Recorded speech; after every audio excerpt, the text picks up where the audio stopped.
490 Komatsu with Topcon GPS system on it where the sensors are not reading, and we're going to troubleshoot that today. To troubleshoot sensors, you got one on the dog bone, you're going to have one on the stick, you're going to have one on the boom, and there's going to be one on the body. All you need is a pair of pliers really for the CAN cable that runs into it. Look for any damage, of course. First off, best thing to do is just get this thing folded up. We'll jump inside, we'll take a look on the GX55 it looks like they have.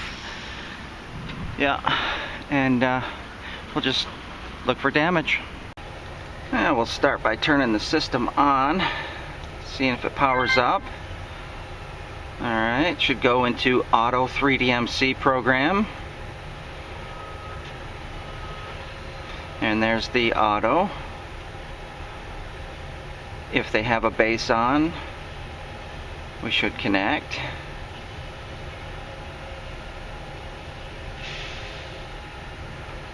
That one's a little slow, it probably needs some firmware update.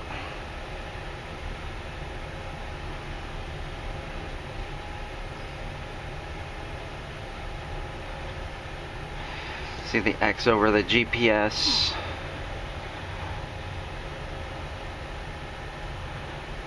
Oh boy, that one's slow. Well, we'll give it a few minutes.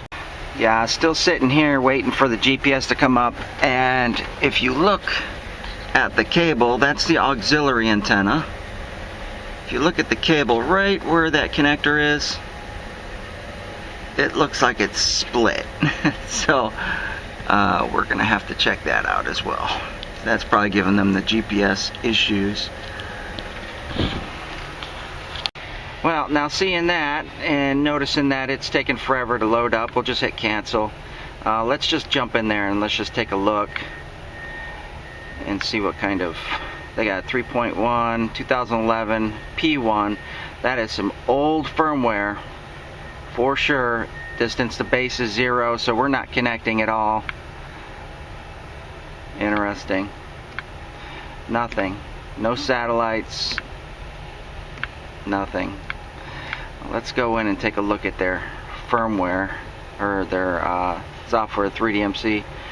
So they got the 2.496, which is good.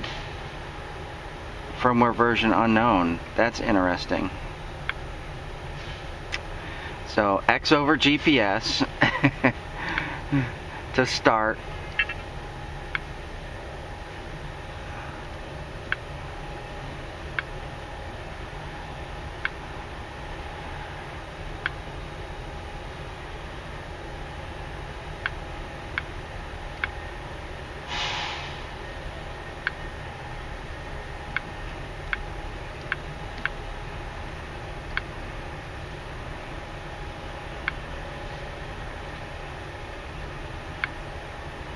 I'm just checking their information.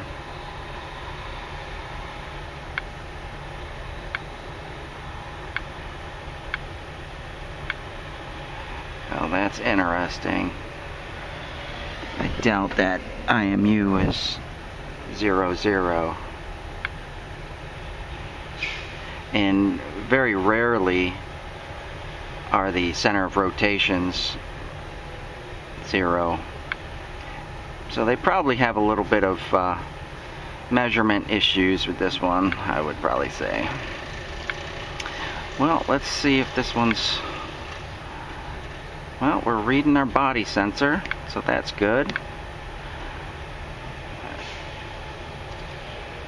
We're reading our boom sensor, so that's good. We're reading our stick sensor, so that's good. The boom sensor seemed a little funny, so I'm going to want to look at that one. I'll go back, I'll show you. See, the numbers are barely moving. Whereas they should be fluctuating a little bit more than that. Let's take a look at the bucket. The bucket sensor is good. So we got 4 sensors that are good. So what they said for this was they had no sensors. So what they were saying was the issue basically is that this is red, and they didn't know any better. They didn't know if it was a sensor issue. If it was a sensor issue, either the bucket, excuse me, the stick, the boom, or the body would be red, or all of it would be red on this screen. And it is not. So nothing's red, so sensors are all working. What they do have a problem with is GPS. So GPS, there is none. No GPS. So X over GPS. Oh, there we go.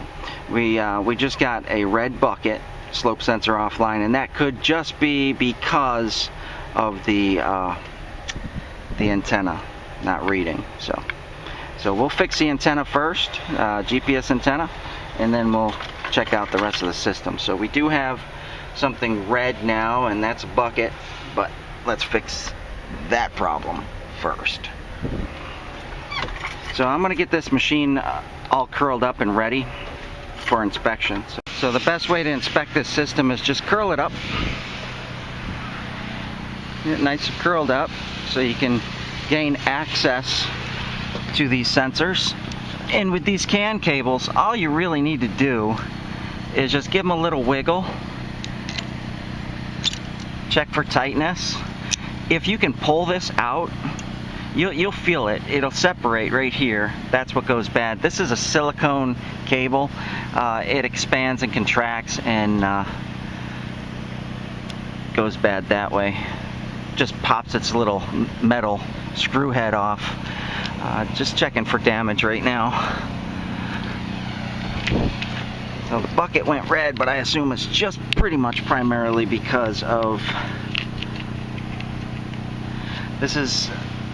because of the GPS. This is a big scratch, kind of scratch area, so just check the cable. There's a lot of grease in there.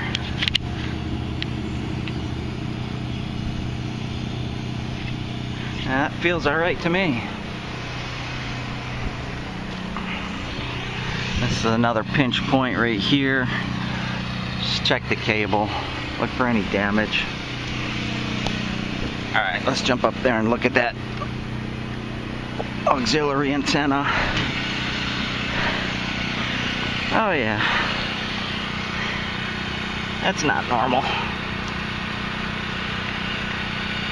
It might just be the plastic outer sleeve broke, but then again, all you need to do is give these a good wiggle, and if they come apart, it's time to fix it. The connector end.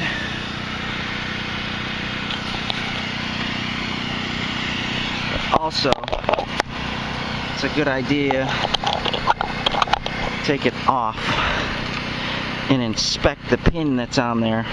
You see how that moves like that much? That could be a bad connector.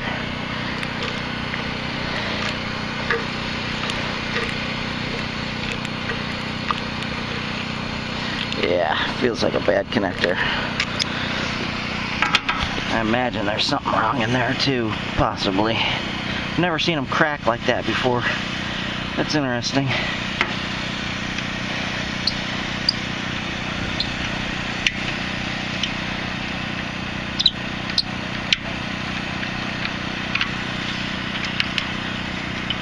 Not sure how they even did that.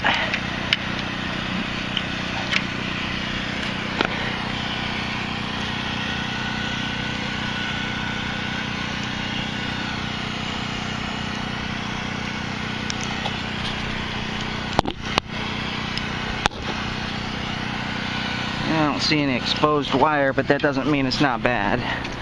I'll check the main antenna. Oh, yeah, when you see tape, it means somebody made a repair. Look at this. Yeah, that's probably not great either. Alright, let me pop these off and take a look. Alright, so I got the main off, and one of the very first things I noticed was that tape on there. So something weird happened where they might have damaged the insulation, the cable insulation. So they taped over it, or it doesn't feel like a repair, but the head is loose on this, but look at the pin inside. The pin is way down in there, and that pin you should just be able to touch with your finger right here on the tip.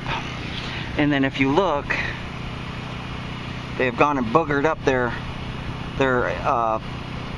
female pin in the actual GPS. There's no way that it's going to make contact with that pin like that. And I don't think I have one on my truck. This will have to go to the shop for a repair. You see that? They just boogered that up really good. I'll see if I can bend that one piece back over and at least test it. I want to check out this one too. Now this is the auxiliary antenna, and you see how that pin sits right on top like that? That's actually a good pin, and that's a good female pin inside the GPS PG. That's a G3A1. Oh, that's an older one. Well, okay. So this auxiliary antenna is good. The cable might be good. We can test it. Should be about 4.5 volts coming out of that. It's not always the best way to test checking for voltage, because voltage and data are two different things. If it has voltage, it just means it has some continuity. It might not be enough to pass data. But this definitely needs to be replaced, this head. And I'm going to take this down to my truck and see if I can't push that pin back. Get them running. With this, you just need a little flathead screwdriver, just a small thin one. These things are so brittle.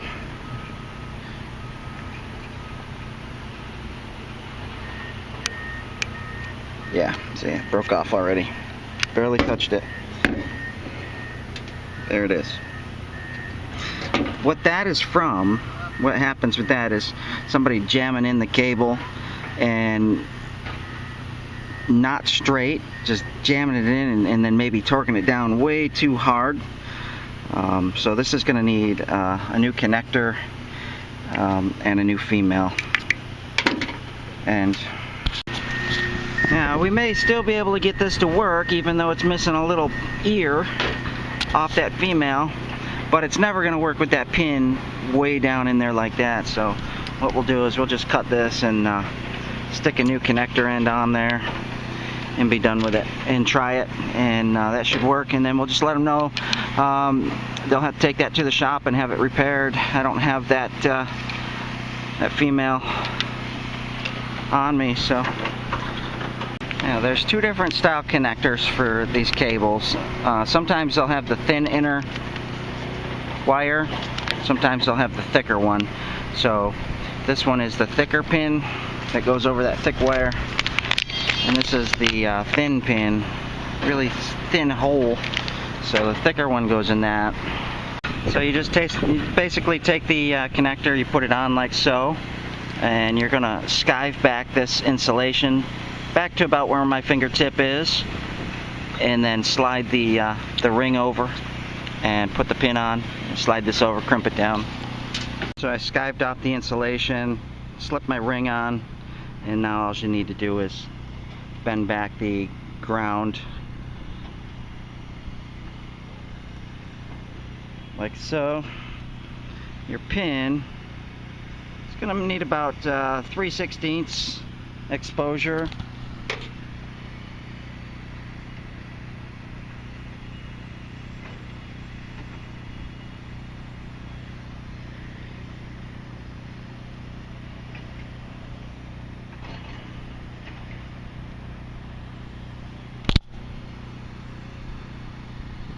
Maybe a little bit more than that.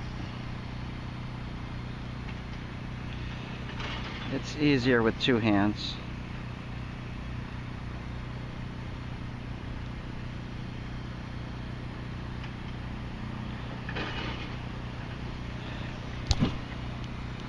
Alright. Let me get that cleaned up. Alright, so we got the center wire exposed. What I like to do is I like to go around and trim these. You're not going to need that much material to crimp.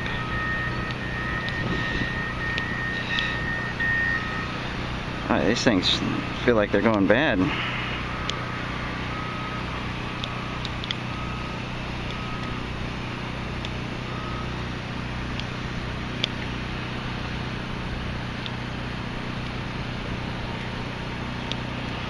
Alright, so we got our pin crimped on. We got our ground cut back. All you need to do is slide that on. I like to wet it first a little bit with a little bit of spit. Works. See, that's how it was before. You can tell that it was slipping off on this one. Just slipping off. I imagine if we push it in, it might come out, but that one's probably shot. And there we go. It just slides on, and you see the pin is to the top. You should be able to feel it with your finger. That's where it should be. And all you need to do is bring up your sleeve, slide it over the connector, and crimp that down, and you'll have your ground. That's it. Done. Now you can use shrink wrap if you want a little extra coverage, but this is going to have to be replaced eventually anyways because it's so short, and I don't have any shrink wrap. I've used it all. So anyway, it's not necessary. You don't need it, but it does provide a little bit of protection.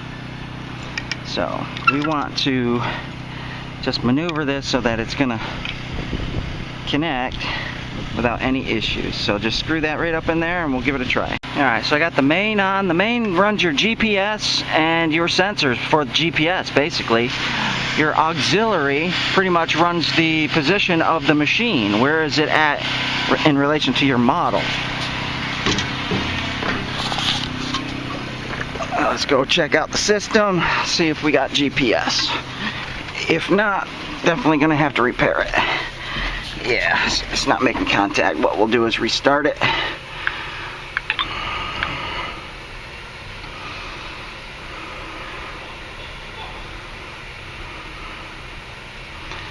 Now it's moving a little faster and then it stops. So yeah, we still have an issue with that GPS not making contact. Maybe a little dielectric gel inside there would help, but chances are not. Yeah, we're not going to get any GPS off that one until we repair it. Okay, well,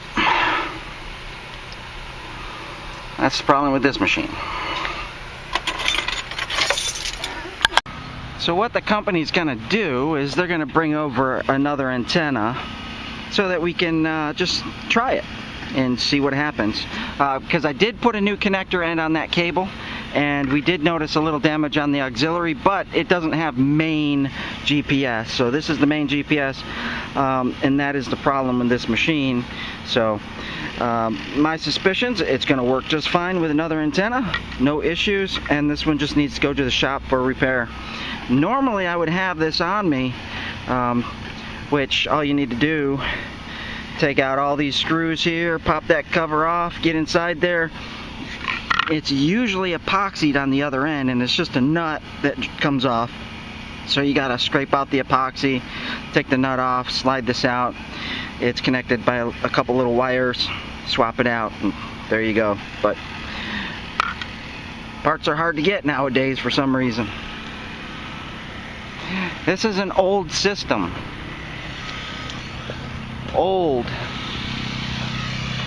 sensors.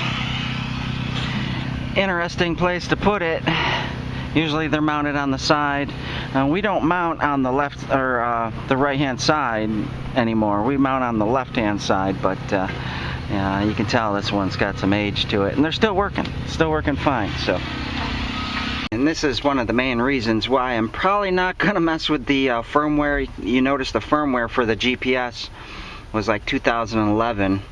Unfortunately, because this is a System 5 3D system, an older system, it probably cannot handle new firmware. And that's probably why nobody's put it in yet anyway. So, but it does have the newer screen, which is the GX55, which it most likely definitely had the GX60, the older style. But yeah, I mean, these things are becoming dinosaurs. Still work great, you know, but the problem with old dinosaurs like this is firmware. And what firmware does, yep, there it is. See that satellite right there? And you have your dozer and your grader and your agricultural farming tool. What that does is you got your GPS antennas. When we first send our satellites up into space, basically, we know exactly where it is. We know exactly how far away it is. We know exactly where it is. Over time, that stuff drifts. It changes position. It moves. It's either needs to be recalculated or whatnot. That's firmware. The firmware is a new calculation to that satellite. All the satellites, the hundreds that are up in the sky. So firmware will get you more satellite and better reception. So unfortunately, we're not going to be able to do anything with firmware with this thing. Too old. Alright, new antenna on. We're going to check the system, see if it comes alive. So, got the new antenna on out there. I actually switched cables. I got a test cable on right now because I wasn't getting anything. But I went out there and tested the cable for voltage. Both auxiliary and main have 5 volts. So I imagine this cable is good. The system just needs to be factory reset. And I'm trying to get in through Topcon receiver True program to do a factory reset. I tried to go through network, didn't have the IPs for the main or the auxiliary, so I'm going to see if I can do it through serial port. If it connects, then all I got to do is select secondary receiver for the auxiliary. This one should connect to the main if it's reading it, which it should be because it has voltage running to it. Interesting. I don't believe this system needs to be on and running, but let's just do that just in case. Where's my Komatsu key? There it is.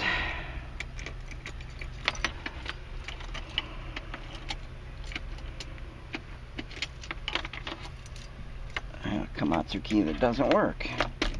There we go. There should be straight power to the battery and not switch power, so it shouldn't need to be on, but sometimes it's weird. So it's not connecting through serial, so I have to figure something out.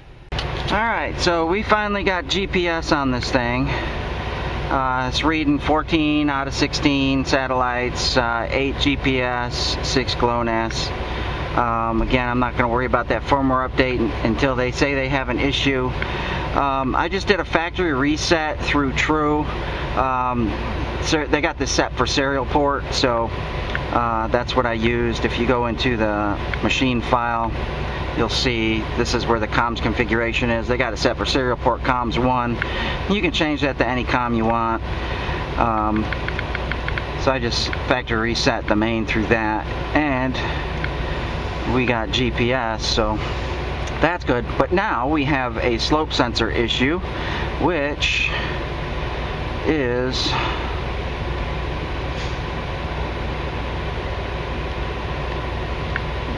it looks like it's going to be the bucket. So we'll run through here, check. We got values there, look good. Values on the boom, look good. Values on the stick, look good. No values on the bucket. And make sure the orientation is correct.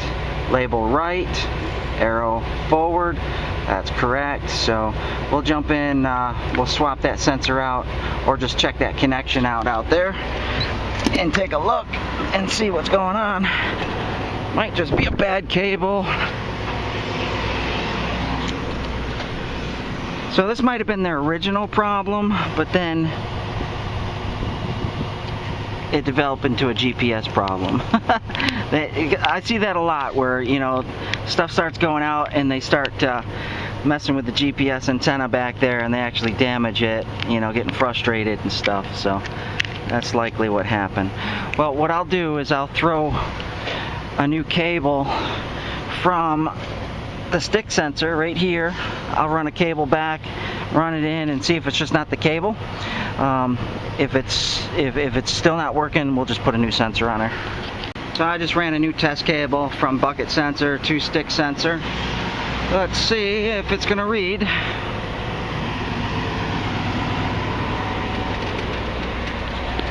And we still have slope sensor offline.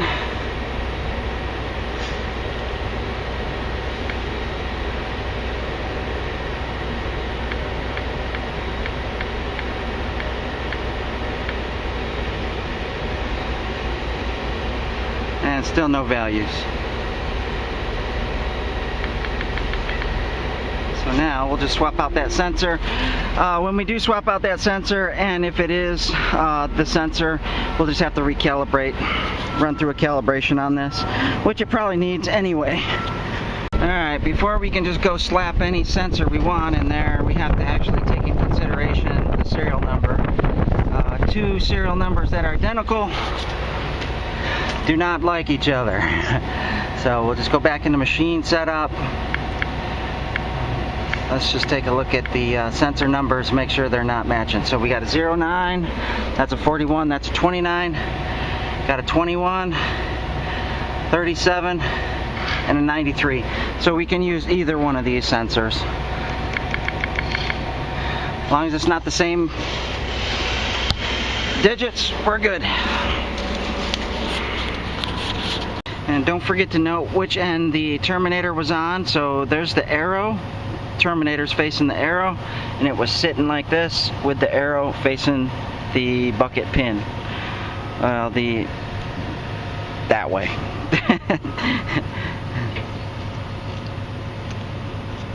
We need to put the terminator on the new one.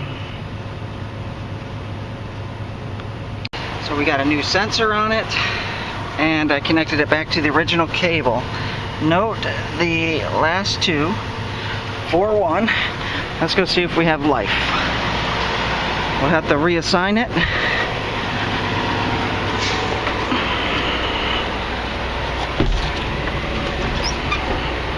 Go into your control, machine setup, edit, next.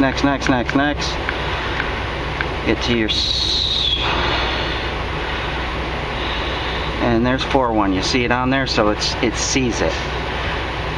Look at the values. Bam. We got values. Set that to 2. Make sure it's orientated correctly. Label up, arrow forward. That's not correct. It was label right, arrow forward.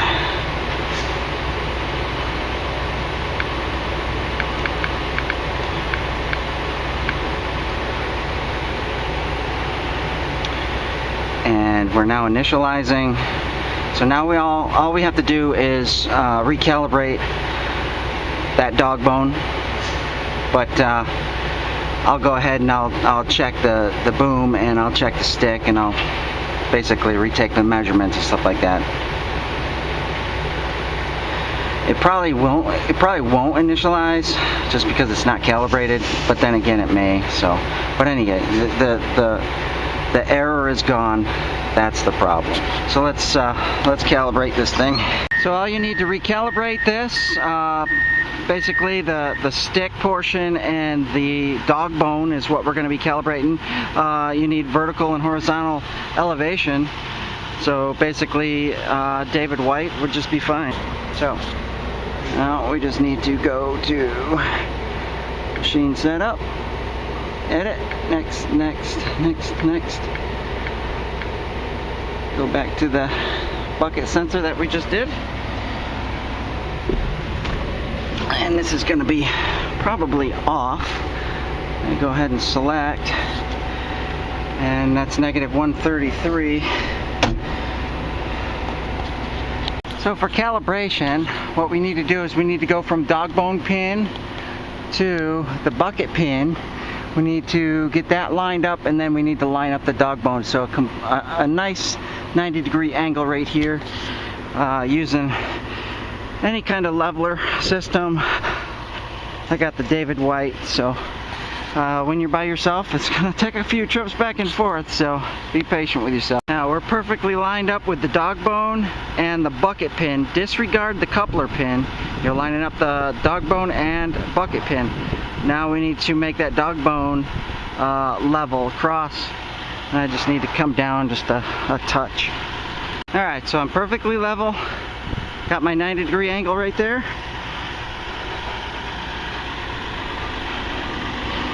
We just need to change it in the system, and that sets the sensor for our new calibration.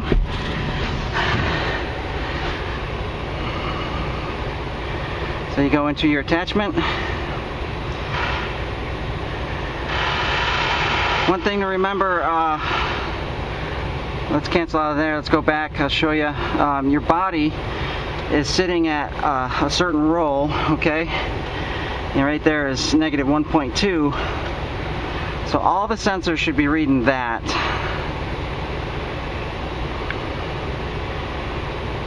So we can set that negative 1.2.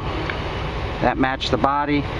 And we can set this to 0.0 set. Now the sensor is orientated to that 90 degrees.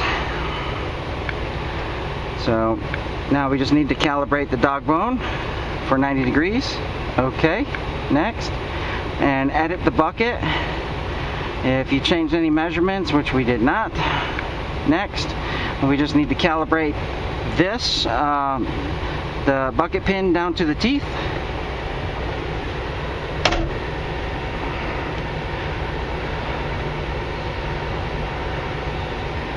You can kind of use this as a gauge, but sometimes it's off. So we'll say somebody did it the correct way, and hopefully that's right. Let's go check it. They're basically just lining up this pin, bucket pin, down to, I can tell you right now that's not correct, to the tip of the tooth. So yeah, that's off quite a bit. So we'll just have to adjust. Now that looks a little better, but I'll check it. You can also use a little magnet with a string line with a little counterweight on it, and just touch the line and you'll be level as well. But we're a little more precise and use instruments. Alright, so the teeth are completely straight up and down with the bucket pin.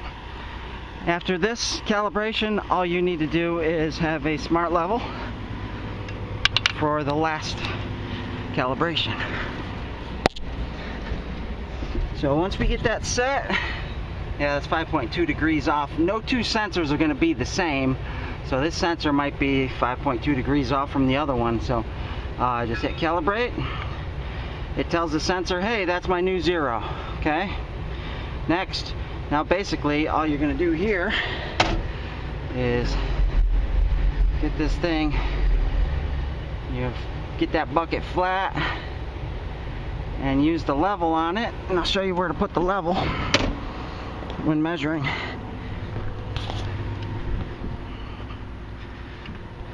So basically you're going to run along the tip of the tooth like that to the bottom of the bucket like that. So you're going to create an imaginary line, if you will, and get that to 0 and then hit calibrate, and that's it. They did a lot of extra little welding on this, huh? And that's it. Our bucket is flat. We don't need that anymore.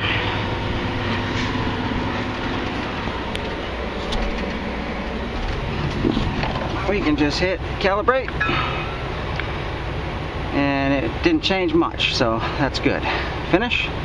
Next, next, next, next, next. Finish. And okay. Now she should initialize with that new calibration. If it doesn't, that means they're on the wrong radio settings. There's no X over antenna, so might just need to move it around a little bit. Alright, so basically you want to make sure there's nothing red.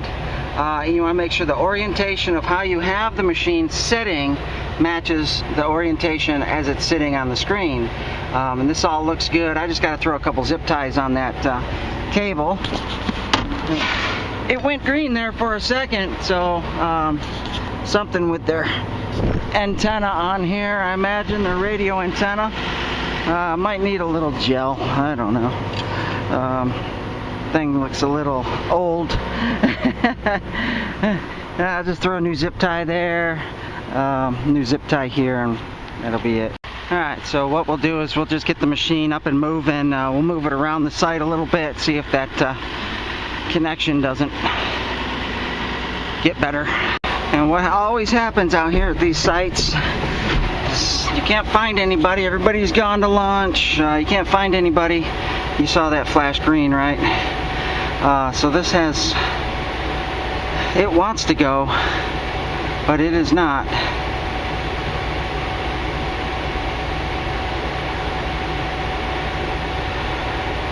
I'm going to power down and then power it back up. So I can't verify the radio settings. They got that Komatsu over there, has GPS, but no display inside. So I have to hunt down somebody and figure out what radio settings are supposed to be in this machine. Let's see if powering it up just doesn't solve that. It wants to go. I checked the antenna on top and it's fine. That doesn't give me much hope either, though. Their radio cable needs a new connector on it.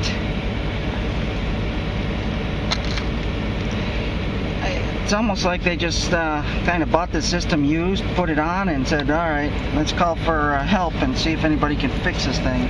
And look at that. Chances are that's not going to work very great, so I'll throw a new end on that for the radio antenna, and we should get better connection. Changed the radio connector, and it did not go green, which is weird. Might need a whole new mag mount. But then the slope sensor offline popped up, so I went in and checked, and now this one's saying the body sensor is out.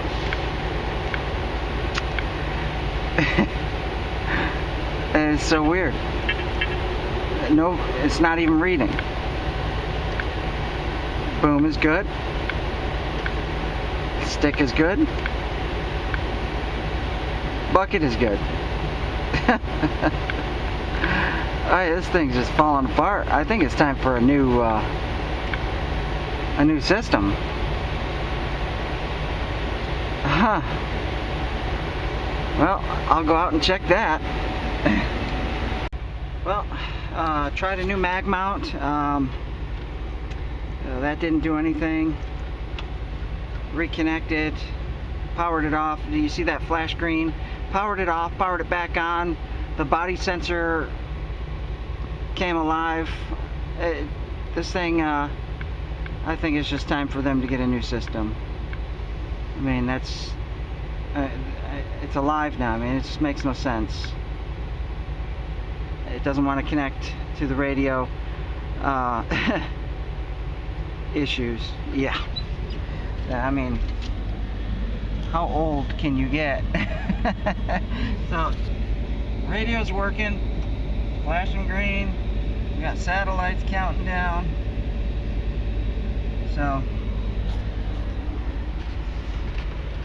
I don't know how far away from the base we are. I'm gonna have to go find somebody to see if we have the right radio settings, which it should be.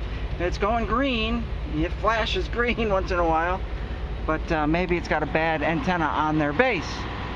And but I didn't come out here to troubleshoot all their equipment.